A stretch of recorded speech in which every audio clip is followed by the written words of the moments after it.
So if you saw last week's video, then I was trying something new and my form wasn't fantastic. And after that, my elbow started playing up. So I thought I'd make this video to show proper form to prevent injuries.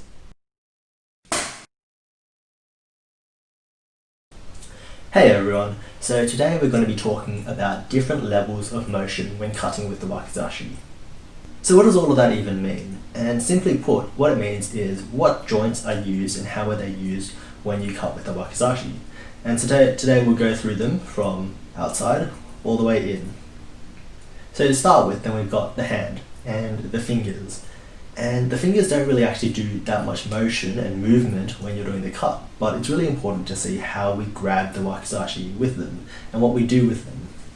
So there's two main types of grips with gripping a one-handed sword, that is hammer grip and handshake grip. Hammer grip is very uptight, like you're holding onto a hammer, and handshake is angled, like you're going to hold someone's hand. And we really like the handshake grip, and there's a good reason for it, that is hammer grip, handshake grip. Handshake grip suddenly gives you a lot more reach and a lot more range.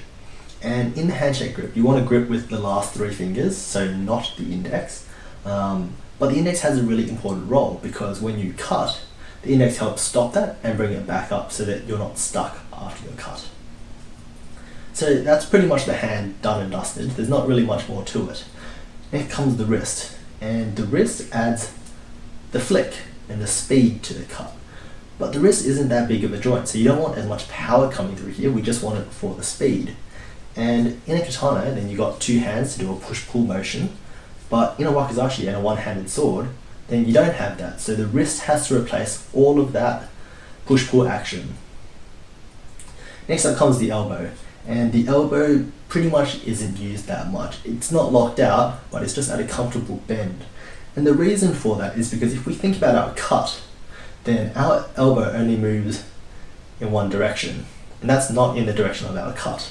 So it is possible to throw out a cut using the elbow and the wrist, like that, but the problem with that is that it puts forces on the elbow that aren't in the direction of the elbow's movement, and what that can do in the long term is cause injury, cause ligament injury and strain and capsule damage, and that's not great for anyone. It will shorten your lifespan as a swordsman.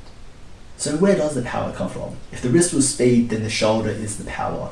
Shoulder has the rotator cuff and the deltoid. It's a much bigger muscle group than your tricep for your elbow. And it's also got a lot more range of motion. You can move in many directions.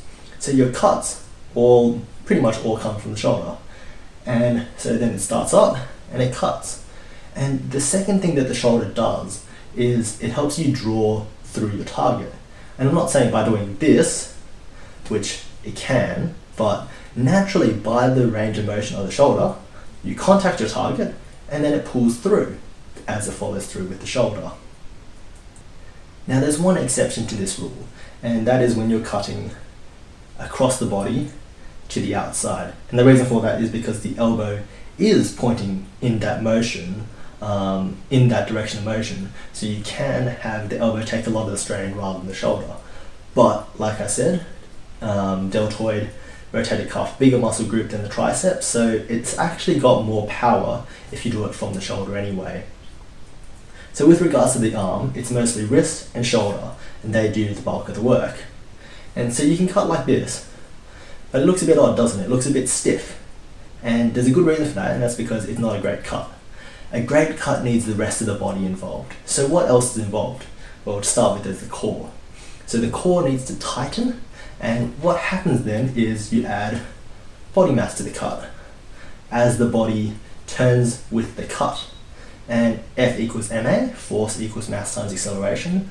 Add more mass by engaging the core, and you add more force to your cut, and you have a better cut.